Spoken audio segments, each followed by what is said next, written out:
देखो आज हमें पढ़ना हार्डी-वेइनबर्ग प्रिंसिपल। इससे पहले तक हम सारी चीज़ें कर चुके हैं, जो भी हमारे एविडेंस ऑफ इवोल्यूशन थे, थ्योरीज ऑफ इवोल्यूशन थी, सब हमारा ख़त्म हो चुका है। अब हमें क्या पढ़ना है? हार्डी-वेइनबर्ग इक्विलिब्रियम या हार्डी-वेइनबर्ग प्रिंसिपल। ये क्यों दिया गया, इसका देने का क्या मतलब था? रिया पहले देखो, ये क्यों दिया गया, इसका देने का क्या मतलब था, ये चीज़ें हम समझते हैं। आपके पूरे चैप्टर का ये टफेस्ट टॉपिक है और सबसे ज़्यादा पूछे जाने वाला टॉपिक है, तो इसको बहुत फोकस होकर सुनना। स्किप हुआ तो नहीं याद होगा ये, ठीक है? बहुत मुश्किल होती है इसको समझने में। देखो बहुत इजी तरीके से हम समझेंगे, इसमें थोड़ा बहुत जेनेटिक्स का यूज़ है, जो यूज़ है वो भी मैं आपको बताऊँगी, ठीक है? पहला यूज़ है आपके अलील वर्ड क्या होता है आपको पता होना चाहिए। पहले मैं जेनेटिक्स में जितनी भी चीज़ें यूज़ होंगी इसमें, वो चीज़ें मैं एक बार आपको बता देती हूँ ताकि आपको एक आइडिया हो जाए, फिर उसके बाद ये समझने में आपको आसानी हो जाएगी। बात समझ में आई? तो पहली बात आपको क्या पता होना चाहिए, अलील क्या होते हैं ये आपको पता होना चाहिए, ठीक है? दूसरी बात आपको पता होना चाहिए जीन पूल क्या होता है। पता है क्या जीन पूल क्या होता है? ये आपको पता होना चाहिए, ठीक है? अलील और क्या पता होना चाहिए? Gene pool. एक और चीज़ होता है आपका जीनोम। जीनोम क्या ये तीनों वर्ड आपको पता है? नहीं? गंवारो। देखो एक और चीज़, जीन पता है क्या? जीन क्या होता है ये भी भूल गए? बताया तो था, मुझे पता है मैंने बताया था, लेकिन भूल गए ना कि याद है? क्या मतलब है मेरे इतना पढ़ाने का? देखो हमारे बॉडी किससे मिलकर के बनी हुई है? सेल से। एक एक सेल से मिलकर के क्या बनी हुई है? हमारी पूरी बॉडी बनी हुई है। सेल के अंदर न्यूक्लियस होता है, हमें पता है। न्यूक्लियस के अंदर क्या होता है? क्रोमोसोम्स, ठीक है? क्रोमोसोम्स को अगर मैं बनाऊं तो पहले तो क्रोमोसोम ऐसे कुछ धागे जैसे स्ट्रक्चर्स होते हैं, लेकिन इसे उस समय कहते हैं क्रोमैटिन थ्रेड। क्या कहते हैं? Chromatin thread. मैं थोड़ा जल्दी में इसे बता रही हूँ क्योंकि ये है जेनेटिक्स का पार्ट, ठीक है? किसका पार्ट है ये? जेनेटिक्स का। हम आगे अभी पढ़ने वाले हैं, इस चीज़ को हम डिटेल में पढ़ने वाले हैं, नेक्स्ट चैप्टर हम यही पढ़ेंगे, ठीक है? क्रोमैटिन थ्रेड ये जब कंडेंस होता है, जब इसको सेल डिवीज़न करना होता है ना, तो ये क्या होता है? ये धागे जैसे स्ट्रक्चर्स आपस में ऐसे घने हो जाते हैं। जैसे एक धागा ऐसे रील से निकाल दो तो पहले वैसा था, और रील में वापस से लपेट दो तो वो आपको मोटा दिखाई देगा, है ना? तो वो क्या फॉर्म है आपका? वो फॉर्म होता है क्रोमोसोम। बात समझ में आई? क्रोमोसोम के अंदर क्या होता है? क्रोमोसोम के अंदर यहाँ पे क्या भरा होता है? डीएनए। क्या होता है? डीएनए। और डीएनए मैंने आपको बता रखा है कैसा होता है? Double stranded. आपको पता है इतना? डीएनए का वो पार्ट जो क्या बनाए? जो प्रोटीन बनाए, ठीक है? जो प्रोटीन बनाए उसे हम क्या कहते हैं? जीन। डीएनए का वो पार्ट जो किसी भी काम के लिए रिस्पॉन्सिबल है, जो प्रोटीन बनाएगा, वही क्या कहलाएगा? जीन। बाकी सारे पार्ट को हम जीन नहीं कहेंगे। इतनी बात क्लियर है? देखो ध्यान देना, अगर मैं बात करूँ इस उलझे हुए डीएनए की, तो अगर मैं इसे इस तरह से कुछ बना दूँ, इसके बीच बीच में से कुछ पार्ट को हम क्या कह रहे हैं? जीन कह रहे हैं। ऐसे पार्ट जो प्रोटीन बनाएंगे, बहुत ध्यान से इधर उधर ध्यान अपना मत भटकाना, ठीक है? उसको हम क्या कहेंगे? जीन कहेंगे, ठीक है? एक जीन जो होता है ना आपके, उसमें अलील्स होते हैं। किसी भी एक जीन के अलील्स होते हैं। क्या होते हैं? अलील्स क्या होते हैं? सुनना, अलील क्या होते हैं? कॉन्ट्रास्टिंग पेयर ऑफ ट्रेट्स, मतलब अपोजिट पेयर्स। जैसे मान लो नॉट कंट्रास्टिंग पेयर्स, बट देखो सुनो, जो आपका क्रोमोसोम होता है, क्रोमोसोम, उसमें ये दो आपको जो नज़र आ रहे हैं इनको कहते हैं क्रोमैटिड्स। क्या कहते हैं? क्रोमैटिड्स, ठीक है? ये जो दो आपको नज़र आ रहे हैं वो क्या है? क्रोमैटिड्स। हमें पता है सारे क्रोमोसोम कैसे होते हैं? पेयर में होते हैं। हमारे बॉडी में कितने पेयर क्रोमोसोम हैं? 23 पेयर, ठीक है? 23 पेयर क्रोमोसोम हैं और सारे कैसे हैं? मतलब पेयर में हैं सारे, है ना? सारे का पेयर बना हुआ है।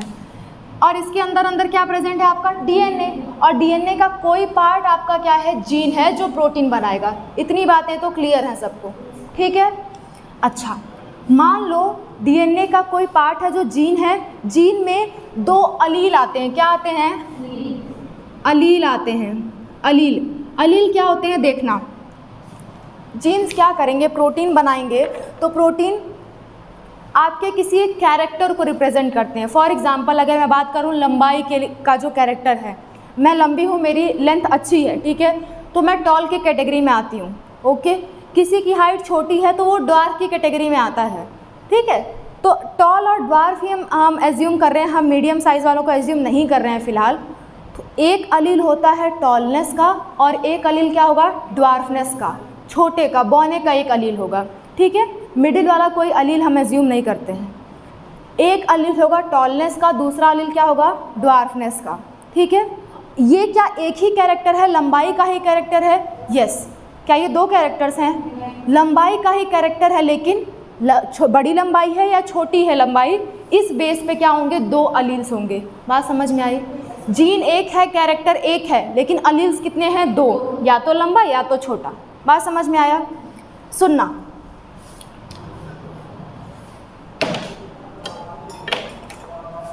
देखो इधर देखो, मैंने यहाँ पे जो क्रोमोसोम बनाया इसके अंदर डीएनए है, जीन हमें मालूम है, और उसमें क्या है, अलील्स हैं। सपोज करते हैं इस वाले अलील को, किस वाले को, यहाँ पे कोई अलील प्रेजेंट है। अब मैं डीएनए बना के नहीं दिखा रही, सपोज कर लो यहाँ पे एक अलील प्रेजेंट है, उसका कॉन्ट्रास्टिंग पेयर, यानी कि अलील हमेशा पेयर में मिलेंगे। कैसे मिलेंगे? या तो कैपिटल टी टॉलनेस के लिए, या तो स्मॉल टी किसके लिए, ड्वार्फनेस के लिए, और एक होता है आपका capital T small T, intermediate side नहीं होता है ये भी टॉलनेस ही होता है, ठीक है। अच्छा, तो एक मान लेती हूँ यहाँ पे क्या है, कैपिटल टी, और उसी लोकेशन पे दूसरी क्रोमोसोम के क्या होगा, स्मॉल टी। तो ये दोनों क्या हो गए, अलील हो गए। इतनी बात ध्यान में रहेगी। मैं अभी अलील समझा रही हूँ और मैंने जीन समझा दिया, ये चारों टर्म क्लियर होंगे तभी आपको ये प्रिंसिपल समझ में आएगा, ठीक है, इसीलिए हम ये पढ़ रहे हैं। तो देखो, अलील क्लियर, जीन क्लियर, पक्का।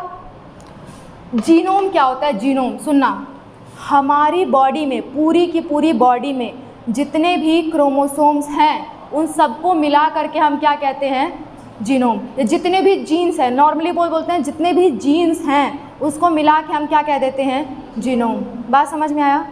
हमारी बॉडी के अंदर जितने भी जीन्स हैं उनके कलेक्शन को हम क्या कहते हैं, जीनोम कहते हैं, पक्का। अच्छा, जीनोम भी क्लियर हो गया, हमारा अलील क्लियर हो गया, जीनोम क्लियर हो गया, और क्या क्लियर हो गया, जीन। बचा जीन पूल। जीन पूल का क्या मतलब होता है, सुनना होती है, चलो ठीक है, देखो जाने दो, इधर देखो, एक क्या बच गया हमारा, जीन पूल। देखना हमारे, अब इधर ध्यान दो, बस ब्लर नहीं आना चाहिए, ठीक है, ब्लर नहीं ना है, पक्का, ओके। खड़े होके देखो, क्या ये अक्षर ब्लर हो रहे हैं मेरे मूव करने पे, पक्का, ठीक है, चलो। हो सकता है लगा हो नीचे से, देखो आ जाते हैं किस पे हम, जीन पूल पे। जीन पूल क्या है, देखो, एक पॉपुलेशन मतलब होता है group of a particular species. एक ही स्पीशीज़ के ग्रुप को हम क्या कहते हैं, पॉपुलेशन। सिर्फ आदमियों के, जो भी ह्यूमन बींग्स हैं अगर इकट्ठा हो, एक ग्रुप बना ले तो हम क्या कहेंगे, पॉपुलेशन। आदमी के बीच में डॉग्स वगैरह भी आ जाएं तो क्या वो पॉपुलेशन कहलाएंगे, नहीं। एक ही तरह की स्पीशीज़ होनी चाहिए तभी हम क्या कहते हैं, पॉपुलेशन। तो बात कर रहे हैं एक किसी पॉपुलेशन में, मान लो हमने 100 लोग ले लिए, 100 आदमियों को ले लिया, तो ये क्या हो गई, एक पॉपुलेशन हो गई। इस पर्टिकुलर पॉपुलेशन की जितने भी टाइप के जीन अलील्स प्रेजेंट हैं उसको कलेक्टिवली हम क्या कहेंगे, gene pool. Gene pool population के बारे में बात की जाती है और जीनोम इंडिविजुअल के बेसिस पे बात की जाती है। बात समझ में आई? जीनोम किसी एक इंसान में देखा जाएगा कि उसमें कितने जीन्स हैं, और जीन पूल एक पूरी पॉपुलेशन में देखा जाता है। बात क्लियर है?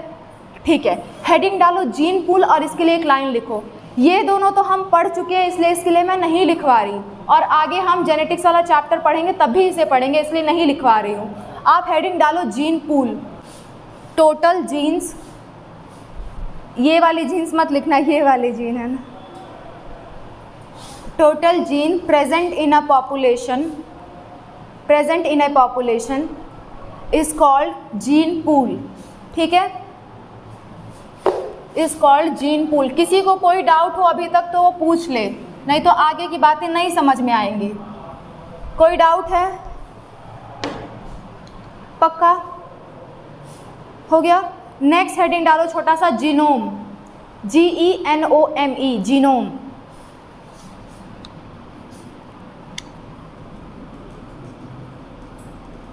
जीन पूल मतलब टोटल जीन्स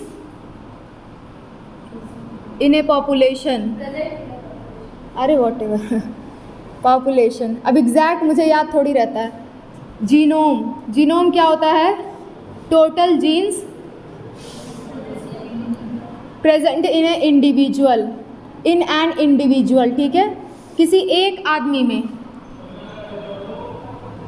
ये इंडिविजुअल में और ये किस में? पॉपुलेशन में। P for pool, P for population, याद कर सकते हो, ठीक है, इतना सा फ़र्क है। बात समझ में आई? चलो देखो जल्दी से, देखो हो गया, ये हो गया। देखो अब आपको समझ में आएगा क्या? हार्डी-वेनबर्ग प्रिंसिपल, हमारा मेन टॉपिक यही है। ये तो हमने एक बेस बनाया कि हमें समझ में आइए, बहुत अवेयर होके सुनना सब। इधर देखो, हार्डी-वेनबर्ग प्रिंसिपल। हार्डी एक अलग साइंटिस्ट थे, वेनबर्ग एक अलग साइंटिस्ट थे, और दोनों का बायो से कोई ताल्लुकात नहीं है, इसीलिए हमारे लिए और समझना ज़रूरी हो जाता है, क्योंकि ये मैथमेटिक्स इस्तेमाल करने वाले हैं, ठीक है। तो बहुत अवेयर होकर सुनना। देखो नहीं, ये लोग एक फिजिसिस्ट थे आपके और दूसरा हार्डी मैथमेटिशियन थे और वेनबर्ग आपके फिजिक्स के थे, ठीक है। तो मैथ्स वगैरह आएगा इसमें, ओके, हल्का सा इक्वेशन आएगा, ओके। चलो देखो, हार्डी-वेनबर्ग प्रिंसिपल कहता क्या है कि अगर, ध्यान से सुनना, अगर किसी एक पॉपुलेशन को ले लिया जाए और उसको आइसोलेट कर दिया जाए, मतलब कि उस पॉपुलेशन में ना कोई बाहर से आ सके और ना कोई वहाँ से बाहर जा सके। बात समझ में आया? मान लो इस कमरे में तुम सबको बंद कर दिया मैंने, ठीक है, ना कोई बाहर से अंदर आ सके और ना कोई अंदर से बाहर जा सके, ठीक है, तो वहाँ पे कोई भी इवोल्यूशन नहीं होगा। बात समझ में आया? इसको 5 फैक्टर इसके अपोजिट हैं कि वो पांचों फैक्टर सेटिस्फाई करेंगे तब कोई भी इवोल्यूशन नहीं होगा, ये ऐसा कहते हैं।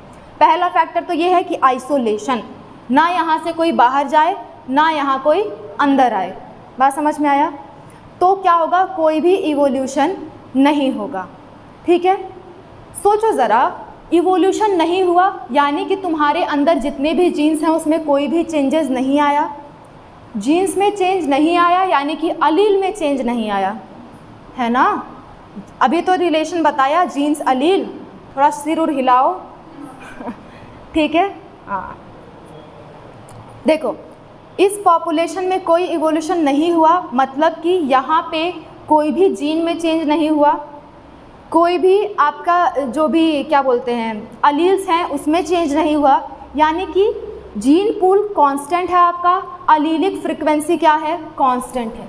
ये यही कहते हैं, इनका प्रिंसिपल यही है कि अगर कोई एक आइसोलेटेड पॉपुलेशन है तो उसमें कोई भी इवोल्यूशन नहीं होगा, उसका अलीलिक फ्रीक्वेंसी क्या रहेगा? कांस्टेंट रहेगा। बात समझ में आए? और इसके आगे हम पढ़ेंगे कौन से ऐसे 5 फैक्टर हैं जो इस प्रिंसिपल को अफेक्ट करते हैं। बात समझ में आया? क्लियर है सबको? सिंपल सा है लेकिन लोग समझ नहीं पाते हैं, ओके, क्योंकि इस बुक में बहुत कॉम्प्लिकेटेड करके दे रखा है ये चीज़ें, ओके।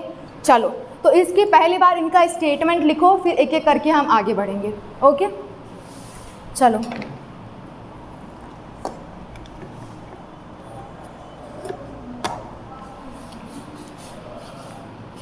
लिखो इसमें, दे सेड दैट, जल्दी जल्दी लिखना, they said that frequency frequency of alleles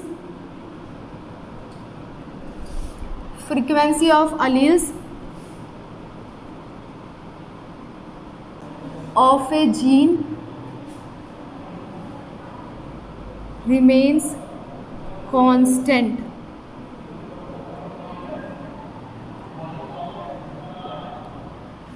दूसरा स्टेटमेंट है इनकी, gene pool remains constant.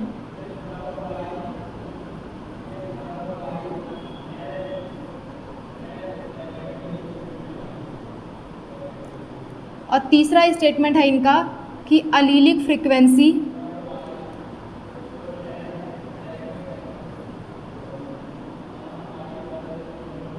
Is always 1। Sum total लिख देना, sum total of all allelic frequency is always 1। तीसरे को अभी एक लंबा चौड़ा उस पर एक्सप्लेनेशन है। ऊपर के दोनों समझ में आए ना? ठीक है, लिख लो साइड में। ऐसा कब होता है? When A given population is isolated. Population का स्पेलिंग मैंने गलत लिखा है। पॉपुलेशन इज आइसोलेटेड, और इसके रिजल्ट में क्या होगा? No evolution. इसको घेर घार लेना अच्छे से। अगर इनकी कंडीशन सारी सेटिस्फाई की जाएं तो कोई भी इवोल्यूशन नहीं होगा। इनकी कंडीशंस क्या हैं अभी हम देखेंगे। पहली कंडीशन तो यह है कि आइसोलेटेड होना चाहिए, सबसे first condition and main condition इनकी यही है। ओके, कंडीशन से पहले, इनकी कंडीशंस जानने से पहले हम इस लाइन को समझ लेते हैं कि sum total of all allelic frequency क्या है? 1 है। इस चीज़ को हम समझ लेते हैं। इसको समझने के लिए वापस से हमें जेनेटिक्स का कुछ पढ़ना पड़ेगा। देखो, वहाँ पे आपने मोनोहाइब्रिड क्रॉस पढ़ा था। प्रिंसिपल ऑफ जेनेटिक्स में क्या आता है? एक मोनोहाइब्रिड क्रॉस। क्या होता है वो? ज़रा सा मैं समझाने की कोशिश करती हूँ। देखो, मान लेते हैं आपका ये क्या है? एक पेयर ऑफ अलील्स है, और ये क्या है? दूसरा पेयर ऑफ अलील्स है, और दोनों क्या है? हाइब्रिड हैं। हाइब्रिड कहने का मतलब दोनों अलग अलग टाइप के अलील्स हैं। सेम होते हैं तो हम कहते हैं उसे नॉर्मल है, होमोजाइगस है, और अगर अलग अलग होते हैं तो हम उसे क्या कहते हैं? वो हाइब्रिड है या हेटेरोजाइगस है। ओके, थोड़ी सी ये चीज़ें बाउंस कर सकती हैं जिसने जेनेटिक्स नहीं पढ़ी है, तो फिर भी मैं काफ़ी हद तक समझाने की कोशिश कर रही हूँ आपको। देखो क्या होता है, हम जब क्रॉस कराते हैं तो कैपिटल टी को एक बार इसको इससे क्रॉस कराते हैं, फिर दूसरी बार इसी को दूसरे वाले से क्रॉस कराते हैं। ठीक है, तो इसको क्रॉस करो तो क्या बनेगा? कैपिटल टी, कैपिटल वाले को स्मॉल से, कैपिटल टी स्मॉल टी। ठीक है, वापस से स्मॉल टी वाले को कैपिटल टी से क्रॉस कराओ, क्या बना? कैपिटल टी स्मॉल टी, फिर स्मॉल को स्मॉल से, क्या बना? Small T small T. क्या ये दोनों आपको हूबहू सिमिलर दिख रहे हैं? यस। क्या ये आपको 1 दिख रहा है? हाँ। क्या ये आपको 2 दिख रहे हैं? हाँ। और ये वापस से क्या दिख रहा है? 1 दिख रहा है। ठीक है, क्योंकि ये लोग मैथमेटिशियन थे। ठीक है, क्या थे? मैथमेटिशियन थे, तो उनको टी और टी दिखा तो क्या कह देंगे? T square. ठीक है, इनको स्मॉल टी दे दिया तो क्या करेंगे? Small T square. इनको ये 2 दिख गया तो क्या कहेंगे? 2 कैपिटल टी स्मॉल टी। क्या आपको ये a+b of the whole square का फॉर्मूला दिख रहा है? तो क्या अगर मैं इसको p लिख दूँ, p देखो उसमें आ रहा है, अगर मैं इसको क्या लिख दूँ? p लिख दूँ और क्या कर दूँ? स्क्वायर। ठीक है, और इसको क्या लिख दूँ? q का स्क्वायर। कोई दिक्कत? मान ले रहे हैं, इसको क्या मान लूँ? q, और इसको क्या मान लूँ? p। तो ये क्या हो जाएगा? 2pq, और ये किस चीज़ का स्क्वायर हो जाएगा? p + q का होल स्क्वायर। और इन्होंने ये नियम दिया कि जो भी आप अलील निकालते हो वो क्या है? कांस्टेंट है। अगर आइसोलेटेड है तो अलील्स में कोई चेंज तो आने वाले हैं नहीं कि ये फ्रीक्वेंसी चेंज हो। ये चीज़ हमेशा हमेशा इक्वल होगी 1 के, इन्होंने ऐसा कहा है, अगर इनकी कंडीशन सेटिस्फाई होंगी तब। बात समझ में आया? ये इन्होंने कैसे निकाला p+q का होल स्क्वायर, ये चीज़ समझ में आया ना? यहाँ से उन्होंने निकाला है। आपके एनसीईआरटी में डायरेक्ट ये लिख देता है और आपको समझ में नहीं आता कि ये आया कहाँ से, तो ये यहाँ से आया है। बात समझ में आया? ये इस क्रॉस से उन्होंने बनाया है। और वो कहते हैं कि सारे को जोड़ो तो फ्रीक्वेंसी, देखो फ्रीक्वेंसी 1 कहने का मतलब क्या है, मैं ये चीज़ आपको बता दूँ। मान लो फ्रीक्वेंसी मतलब, फ्रीक्वेंसी क्या होती है सुनना। मान लो 100 लोग हैं, 100 लोग में से इस अलील वाले कितने हैं, मान लेते हैं कितने हैं, 10 हैं, ठीक है, ठीक है। अच्छा, इस अलील वाले कितने हैं, मान लो ये भी 10 हैं, ठीक है। टोटल तो 100 ही है ना, और इनके अलावा कोई अलील तो हो नहीं सकता, तो बाकी 80 किसके होंगे, इस वाले के होंगे। तो टोटल अगर मिलाऊं तो टोटल मिला के 100 ही ना आएंगे, टोटल मिला के कितने आ रहे हैं, 100% 100 आ रहे हैं। तो उसी को अगर मैं 1 मान ले रही हूँ, अगर मान लेती हूँ 0.5 ये है, तो 0.25 ये है, तो ये भी कितना होगा, 0.25। सबको जोड़ने पे 1 ही आना चाहिए, सबको जोड़ने पे 100% ही आना चाहिए, एक भी ना घटेगा ना एक भी बढ़ेगा, क्योंकि अलील्स क्या हैं, कांस्टेंट हैं। ये बात समझ में आई क्या? नहीं? देखो देखो देखो, कोई बात नहीं, फिर से देखो। ये कह रहे हैं कि इनके अलावा कोई अदर अलील्स नहीं हो सकते। एक पॉपुलेशन मान लिया, उसमें जितने भी अलील हैं कांस्टेंट हैं, तो हमने मान लिया कि ये दो ही बस हैं, ठीक है। तो जितने भी इंडिविजुअल होंगे उनमें यही तीनों चीज़ हो सकते हैं, और कुछ अलग से होगा क्या? नहीं, क्योंकि कोई चेंज हम एज्यूम ही नहीं कर रहे हैं। बात समझ में आया? या तो किसी में ऐसी कंडीशन प्रेजेंट हो, या तो ऐसी हो, या तो ऐसी हो। इसको 1 ना मान लो, 100 मान लो, 100 मान लो, ठीक है। 100 तुमने मान लिया। अगर मैं कह रही हूँ 10 लोग ऐसे हैं, 10 लोग ऐसे हैं, तो बाकी बचे कैसे होंगे, सारे बचे हुए 80 लोग कैसे होंगे, इस तरह के। मतलब जोड़ने पे सारे लोग को अगर जोड़ो तो आपका 100 ही आना चाहिए, ना 100 से कम ना 100 से ज़्यादा, ठीक है। 100% आना चाहिए पॉपुलेशन में वही फ्रीक्वेंसी, कोई अदर अलील नहीं आ सकता, और ना ही कोई अलील डिलीट हो सकता है। बात समझ में आई? बस इन्होंने इतना कहा है, और उसको 100 के बजाय उन्होंने क्या कह दिया, 1 कह दिया। कोई दिक्कत है क्या? पक्का? चलो, ये चीज़ लोगों को नहीं समझ में आती है, ये वाला इक्वेशन और ये फ्रीक्वेंसी इज इक्वल टू 1। आपको आया रिया? ठीक है। अब तीनों पॉइंट क्लियर हैं इनके। इनका ये रूल था। अब देख लेते हैं इनका रूल कब ब्रेक हो सकता है, कौन कौन सी ऐसी कंडीशन है जिनको ना फॉलो करने, जिनके हो जाने पे ये नियम लागू नहीं हो सकता, ठीक है। पहली कंडीशन हमारी क्या है, आइसोलेटेड होगा तभी ये नियम लागू है, अदरवाइज नहीं है। और एक बात बता दूँ, ये एक इमेजिनरी कंडीशन है, ये एक्चुअल नहीं है। क्यों?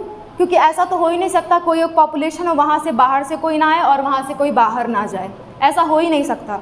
कोई जंगल ही है, मान लो कोई पंछी उड़ के कहीं से आ गया, आ सकता है बाहर से कोई, और हो सकता है कोई घूमते घूमते किसी अदर जगह चला गया, जा सकता है कोई, ठीक है। किसी की डेथ ही हो गई, ख़त्म ही हो गया वो टोटली, ठीक है। तो कहने का मतलब ऐसा हो ही नहीं सकता कि वहाँ से कोई आए जाए ना, ये एक कैसी सिचुएशन है, इमेजिनरी। कहने का मतलब ये एक्सप्लेन करना चाहते थे इवोल्यूशन हुआ क्यों है। अगर ऐसी कंडीशन हम मेंटेन कर देते तो इवोल्यूशन कभी होता ही नहीं, ठीक है। अच्छा, तो अब हम पढ़ने जा रहे हैं वो कंडीशन जो इनके प्रिंसिपल को क्या कर रही हैं, डिस्टर्ब कर रही हैं, जिसकी वजह से इवोल्यूशन हो रहा है। कहने का मतलब ये बता रहे हैं किस वजह से इवोल्यूशन हुआ है, ठीक है। जैसे आपके डार्विन ने और लामार्क ने बताया था, इन्हें ये अपना थ्योरी दे रहे हैं but with logic. Okay okay, चलो हेडिंग डालो, conditions which disturb Hardy Weinberg principle.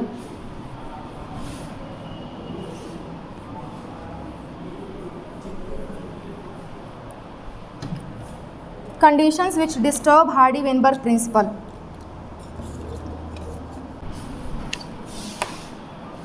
हमारी हेडिंग क्या है, conditions that disturb Hardy Weinberg principal.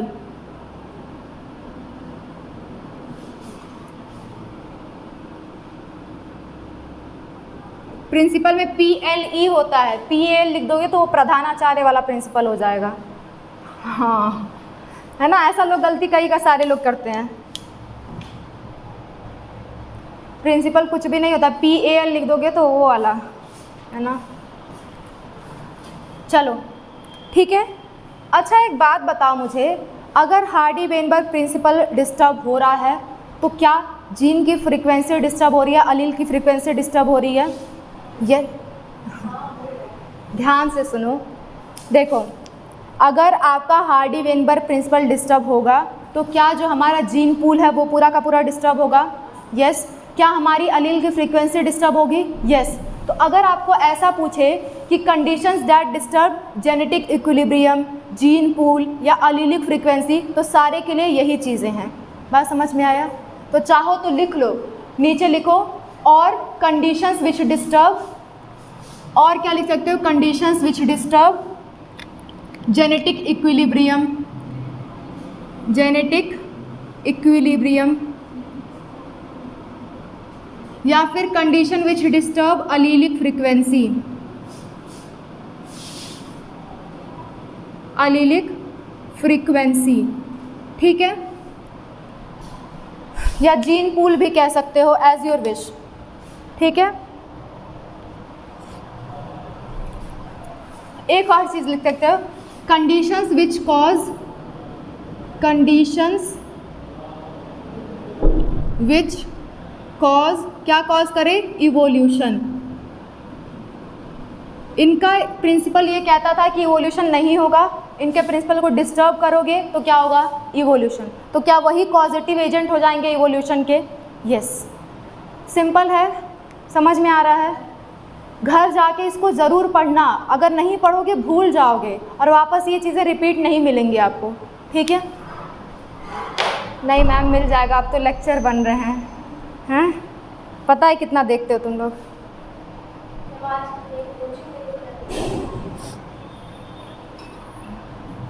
इसको ज़रूर याद रखना आखिरी तक, जब तक आप कोई भी एग्ज़ाम दे रहे हो, जब तक आपका पढ़ाई का चल रहा है, इसको ज़रूर याद रखना जब तक बायो के फील्ड में हो, ठीक है। इससे क्वेश्चंस कई सारे लेवल पे इससे क्वेश्चन पूछे जाते हैं, ओके। चलो देखो वो कंडीशंस क्या क्या हैं, टोटल कितनी कंडीशन है, 5, कितनी, 5, ठीक है। 5 ऐसी कंडीशन है जो हार्डी वेनबर्ग प्रिंसिपल को क्या करेंगी, डिस्टर्ब करेंगी। लाइन से लिखो, नंबर 1 जीन माइग्रेशन और जीन फ्लो। दूसरी कंडीशन है आपकी जेनेटिक ड्रिफ्ट। तीसरी कंडीशन है आपकी म्यूटेशन। चौथी है रिकॉम्बिनेशन और 5वीं है नेचुरल सिलेक्शन। आ गए डार्विन, इसलिए कहा था डार्विन वाला याद रखना। ये सबसे एडवांस थ्योरी है कि इवोल्यूशन क्यों हुआ, इसका प्रॉपर रीज़न बताती है यही थ्योरी। किसकी थ्योरी, हार्डी वेनबर्ग की थ्योरी, ठीक है। जेनेटिक माइग्रेशन या जीन फ्लो दोनों एक ही चीज़ है, ठीक है, इनके इसके 2 नाम है बस। टाइम कितना बचा है एक बार मुझे बता दो, कितना हो रहा है ये बताओ। 32 हो रहा है, ठीक है। क्या करें, चलो ठीक है। पहली हेडिंग डालो जेनेटिक माइग्रेशन या जीन फ्लो, जल्दी से।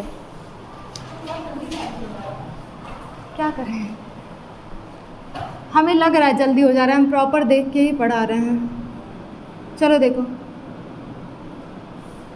जेनेटिक माइग्रेशन या जीन फ्लो ये 2 वजह से होगा, या तो इमाइग्रेशन, इसका रीज़न है लिखना, रीजंस लिख के लिखना, ये हेडिंग डाल लेना, उसके बाद लिखना रीजंस, और रीजंस में लिखना पहला रीज़न इमाइग्रेशन, आगे लाइन छोड़ देना, दूसरा रीज़न लिखोगे इमाइग्रेशन।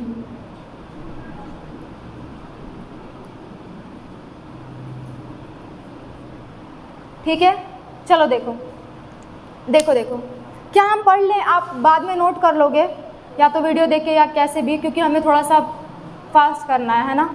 कोई दिक्कत है? ओके, देखो इमाइग्रेशन मतलब होता है, हमने कहा कि पॉपुलेशन क्या होनी चाहिए थी, आइसोलेटेड, लेकिन जीन फ्लो या जेनेटिक माइग्रेशन का मतलब क्या हुआ कि माइग्रेशन यानी कोई मूव कर गया, या तो वो पॉपुलेशन से बाहर मूव किया है या तो कोई एडिशनल आया है। दो ही कंडीशन हो सकती है ना, या तो कोई बाहर चला गया या तो क्या हो गया, कोई आ गया। ठीक है, बाहर चले जाने को हम कहते हैं ई माइग्रेशन, एग्जिट करना। ई से क्या होगा, एग्जिट, तो ये क्या हो गया, बाहर चले जाना। इमाइग्रेशन मतलब पॉपुलेशन के अंदर आ जाना, तो क्या उससे इक्विलिब्रियम डिस्टर्ब होगा? हाँ, क्योंकि इनकी पहली कंडीशन यही थी कि कोई आना ही नहीं चाहिए और ना कोई जाना चाहिए। बात समझ में आया? तो इमाइग्रेशन मतलब क्या होता है, एंटर, कोई नई चीज़ एंटर कर गई है। इमाइग्रेशन मतलब क्या हो गई है, एग्जिट कर गई है। बात समझ में आया?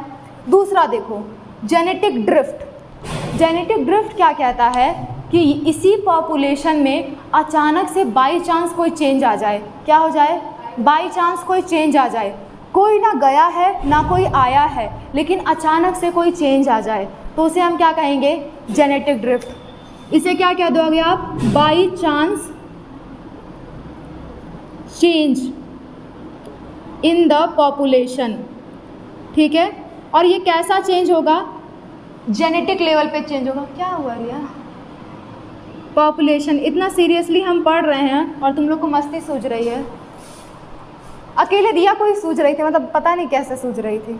देखो, जेनेटिक ड्रिफ्ट क्या है, बाई चांस कोई चेंज आ गया पॉपुलेशन में ड्यू टू अननोन रीजंस, तो हम उसे क्या कह देंगे, जेनेटिक ड्रिफ्ट हुआ है। ठीक है, ऐसा भी होता है। इसके दो रीज़न अभी हम पढ़ने वाले हैं, अभी मैं हेडिंग डलवा के इसको अलग से पढ़ाऊँगी। ठीक है, अच्छा, म्यूटेशन सोचो, म्यूटेशन और जेनेटिक ड्रिफ्ट लगभग सेम दिख रहे हैं। म्यूटेशन भी क्या होता है, सडन चेंजेस, और जेनेटिक ड्रिफ्ट में मैंने क्या कहा, सडन या बाई चांस चेंज। दोनों में एक फ़र्क है। जेनेटिक ड्रिफ्ट का हमें रीज़न नहीं पता ये क्यों होता है, अपने आप हो जाता है, हमें उसका कोई रीज़न नहीं पता। ठीक है, लेकिन म्यूटेशन का हमें रीज़न पता होता है कि ये म्यूटाजेंस की वजह से होता है, या तो एक्स रेज, जो भी आपकी यूवी रेज आती हैं, एक्स रेज आती हैं, ठीक है, या फिर आपके कोई इथिडियम ब्रोमाइड सॉल्यूशन जो होता है, कुछ ऐसे फैक्टर्स होते हैं जिनकी वजह से म्यूटेशन होता है, अपने आप नहीं होता है। और ये कहाँ होगा, ये होगा आपके डीएनए और प्रोटीन को चेंज करेगा और परमानेंट चेंज करेगा। ये कौन, म्यूटेशन। और इसके बारे में हम शुरुआत में फर्स्ट लेक्चर में भी मैं बता चुकी हूँ ये क्या है, तो मुझे इसको ज़्यादा एक्सप्लेन नहीं करना, बस इस दोनों में फ़र्क इतना जान लो, जेनेटिक ड्रिफ्ट बाई चांस है, इसका रीज़न हमें नहीं पता, और ये परमानेंट भी हो सकता है और परमानेंट नहीं भी हो सकता, टेम्परेरी भी हो सकता है। बात समझ में आया? लेकिन ये म्यूटेशन क्या होगा, परमानेंट होता है, रिवर्सिबल नहीं होता है। ठीक है, म्यूटेशन हार्मफुल भी हो सकते थे, जैसे कोई बीमारी हो जाती थी, बेनिफिशियल भी हो सकते थे, जैसे कोई अडाप्टेशन हो गया। इसमें हम ऐसा कुछ डिफाइन नहीं करते हैं जेनेटिक ड्रिफ्ट में। बात समझ में आया? ये क्या है, कैसे हुआ, हमें कुछ नहीं पता, बस बाई चांस क्या हुआ है, कुछ ना कुछ चेंज आ गए हैं, हमें नहीं पता कैसे चेंज, जिसकी वजह से फ्रीक्वेंसी क्या हुई है हमारी, डिस्टर्ब हो गई है, दैट्स इट। ठीक है, दोनों में फ़र्क आपको क्लियर हुआ?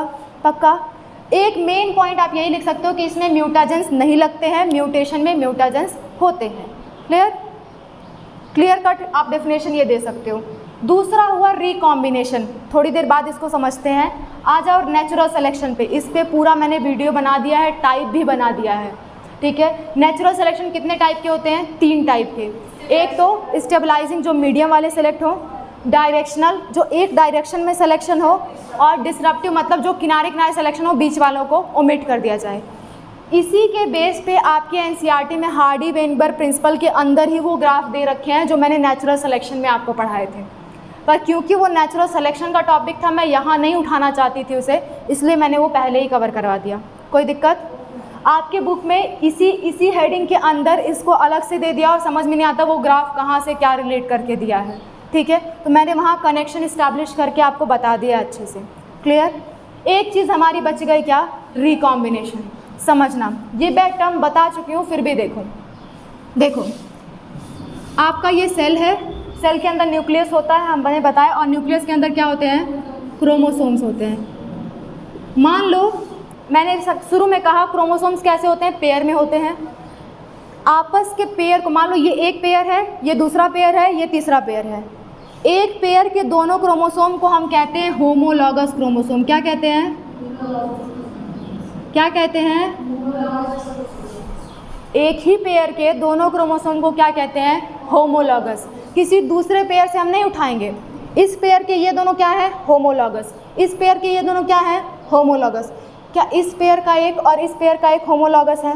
नहीं, ये दोनों हेट्रोलॉगस हैं। ठीक है, होमो मतलब होता है सेम सेम, सेम पेयर के क्रोमोसोम्स। बात समझ में आया? देखो, हो सकता है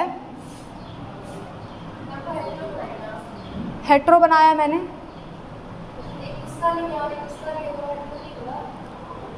क्या मैंने क्रोमैटिड्स की बात की है? मैंने क्रोमोसोम्स की बात की है, आप क्रोमैटिड देख रहे हो, मैंने क्रोमोसोम की बात की है। खोलो, चलो रिकॉम्बिनेशन हमको थोड़ा सा डिटेल में देखना पड़ेगा, उसको हम नेक्स्ट क्लास में देख लेंगे, ठीक है, क्योंकि आज टाइम ख़त्म हो गया है। ओके,